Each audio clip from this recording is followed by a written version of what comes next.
I've heard from many women, most of whom are conservative, and they would very much like to vote for President Trump and you, but Senator, they are disappointed.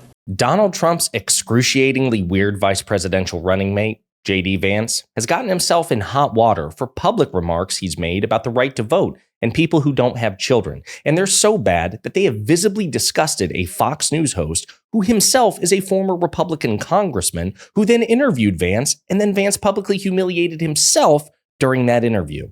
But before we unpack all that, if you end up liking this video and you want to support the channel, please be sure to hit the like, subscribe, and alert bells before you go. All right, friends, we have several clips to look at in this video. And to set the stage for the Fox News host Trey Gowdy and what he has to say about J.D. Vance and what J.D. Vance has to say while being interviewed by Trey Gowdy, I do want you to see the comments themselves from J.D. Vance that have gotten him in hot water.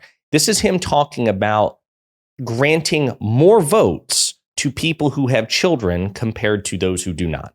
When you go to the polls in this country as a parent, you should have more power. You should have more of an ability to speak your voice in our democratic republic than people who don't have kids. Let's face the consequences and the reality. If you don't have as much of an investment in the future of this country, maybe you shouldn't get nearly the same voice. Now, people will say, and I'm sure the Atlantic and the Washington Post and all the usual suspects will criticize me about this in the coming days. Well, doesn't this mean that non-parents don't have as much of a voice as parents? Doesn't this mean that parents get a bigger say in how our democracy functions? Yes, absolutely. Interesting. So again, to recap, he's saying that people with children should have more political power, should have a greater say, a greater portion of the democracy than those who don't. What about those who want kids but can't have kids? What about those who adopt children and don't have biological children of their own? What about those who have 2 kids versus 4 kids versus 6 kids? What if some of them are biological? What if some of them are adopted? J.D. Vance, of course, is Republican. So does this apply to homosexual couples as well? Do they have greater voting power? You tend not to like, when they adopt children or have children via surrogacy. What about children which are conceived via IVF or surrogacy, or for that matter? What about people who have a bunch of nieces and nephews? I mean, obviously, these are all ridiculous questions, right? Because it's really disgusting and pathetic what he has proposed. But that's sort of one of the unhinged comments that have gotten J.D. Vance into the situation. Another unhinged comment that he made about the vice president and Secretary of Transportation, Pete Buttigieg. What he's saying is that we're effectively run in this country via the Democrats, via our corporate oligarchs, by a bunch of childless cat ladies who are miserable at their own lives and the choices that they've made, and so they want to make the rest of the country miserable too. And it's just a basic fact. You look at Kamala Harris, Pete Buttigieg, AOC, the entire future of the Democrats is controlled by people without children.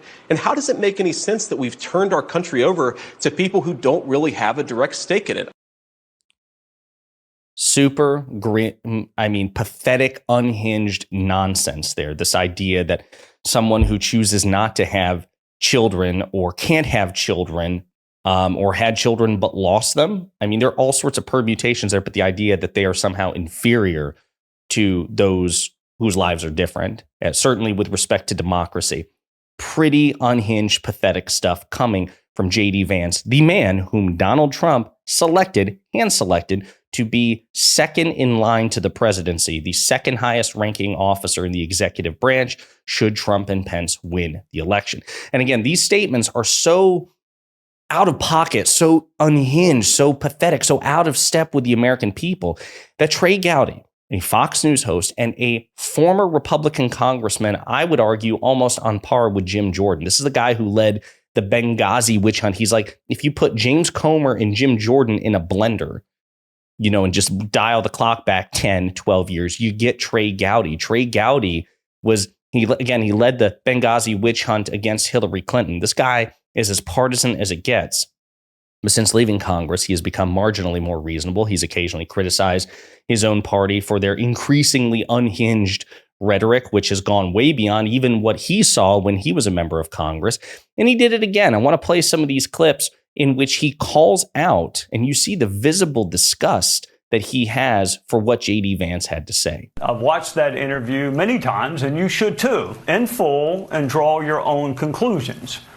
When that interview surfaced, two things leapt to my mind. Those of us who talk for a living make mistakes. We say things that in hindsight we might phrase differently or better or not at all. And then I thought about a stormy day at Reagan National Airport where I met two women desperately trying to get home to South America. I was trying to get home to South Carolina. We spent the whole day together, finally making it to Charlotte, and then somehow we got them on a flight to Houston. They were headed to visit family in South America before returning to their new home called America. And when we parted ways, they said they'd like to pray for me as their way of saying thanks for the day spent together. And I assured them it's too late to help me. But I do have a friend who's expecting, and she got some tough news about her unborn child. Would they please pray for her instead? And they did, and they still do to this day. They're Catholic nuns, childless, dedicated to God, love this country, living lives of service to others. And it's not just Catholic nuns. Some of the finest people I know don't have children. Teachers and guidance counselors and lawyers and doctors, and they love other people's children enough to teach and guide and protect and minister to them. Some people choose not to have children. Others desperately want them, but they can't. In a moment, we'll speak with Senator J.D. Vance. We have never met before, but we have many friends in common who tell me that he is smart and he is. I do want to play another part of that clip, which begins with what you saw there at the very end, which is when he introduces J.D. Vance. But you can see, and you're going to see a little bit more again, the frustration, the disgust. He clearly does not like what he has heard from J.D. Vance, but he's enough of a Republican where he's kind of like, hey, listen, man, I'm going to give you a softball here. I'm going to give you the opportunity to redeem yourself in the eyes of the American people because politically you desperately, desperately need it if you want to win. And he even phrases it in the question. Trey Gowdy probably isn't a huge fan of Donald Trump, but because Trump is the Republican candidate and because J.D. Vance is his running mate, Gowdy wants Trump and Vance to win. But he's also sane and human enough to realize this isn't the way to do it. So please, for the love of God, can you please be normal? In a moment, we'll speak with Senator J.D. Vance. We have never met before, but we have many friends in common who tell me that he is smart and he is talented and he is more than capable. None is perfect, no, not one. That's what the good book says. And the American people are forgiving if we ask.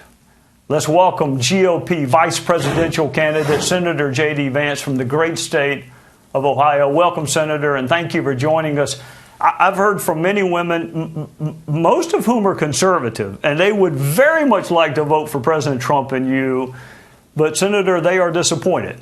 So, nuns and priests aside, do you agree that there are people who very much love this country and are invested in its future, but they also happen to be childless? Oh, of course I believe that, Trey. And if you look at the full context of what I said, it's very clear the Democrats have tried to take this thing out of context and blow it out of proportion, which is what they always do, Trey, because they don't have an agenda to run on themselves. And if you look at what the American people are most concerned. There again, takes no accountability for what he said and says, listen, there's additional context. So when I said that if you don't have children, you should get less voting share, fewer votes because you're not invested in the outcome of this country. You know, when I said on Fox News, on this very network, that, you know, the government is being run by childless cat ladies, by a woman vice president who has no biological children of her own, by a gay transportation secretary who does have children via adoption. This is somehow different. You know, it's not real America. You know, that there's additional context which, you know, exonerates that or kind of puts that in a better light. Doesn't provide that context whatsoever, just then goes on to whine about Democrats and say, you know, the American people are focused on other things. Interesting stuff. Interesting strategy. He also, I just want to say, lies about the vice president's record. Want to play this clip and then says something really stupid and dishonest about Donald Trump, his own running mate. One more thing I'm going to say on this, Trey. I think a lot of parents and a lot of non-parents look at our public policy over the last 4 years and ask, how did we get to this place? How did we get to a place where Kamala Harris is calling for an end to the child tax credit? One more thing I'm going to say on this, Trey. I think a lot.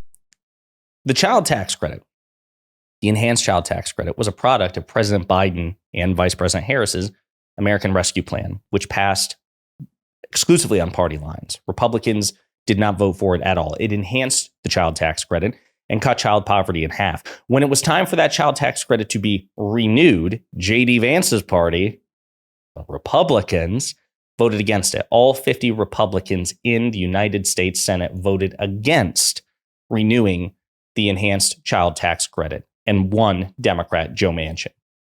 50 Republican senators, one Democrat who is now an independent, who is now not seeking re-election. So he won't be in Congress next year.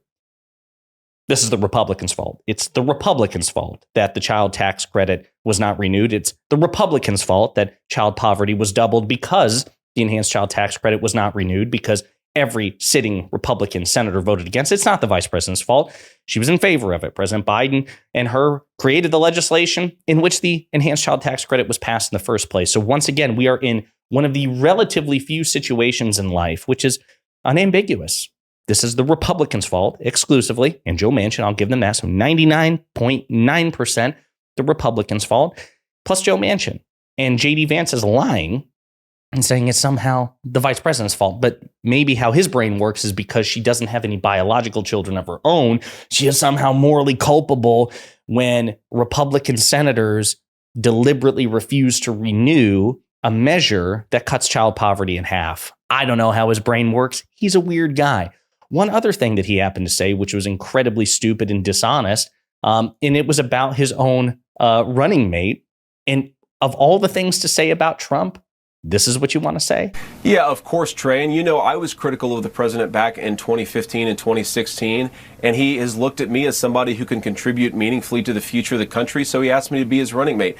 This is not a vengeful guy. The media lies about Donald Trump more than anybody I've ever seen in public life. Donald Trump is not a vengeful guy. Wow. So as you can see here, J.D. Vance is a liar. He's a weirdo. And he's someone who engages in revisionist history, which is probably why he's having a really hard time in the media, such that, again, he has visibly disgusted a former Republican congressman turned Fox News host who feels so bad for him that he gave him a layup softball interview, and J.D. Vance still couldn't pull it off. Really pathetic. Let me know what you think in the comments.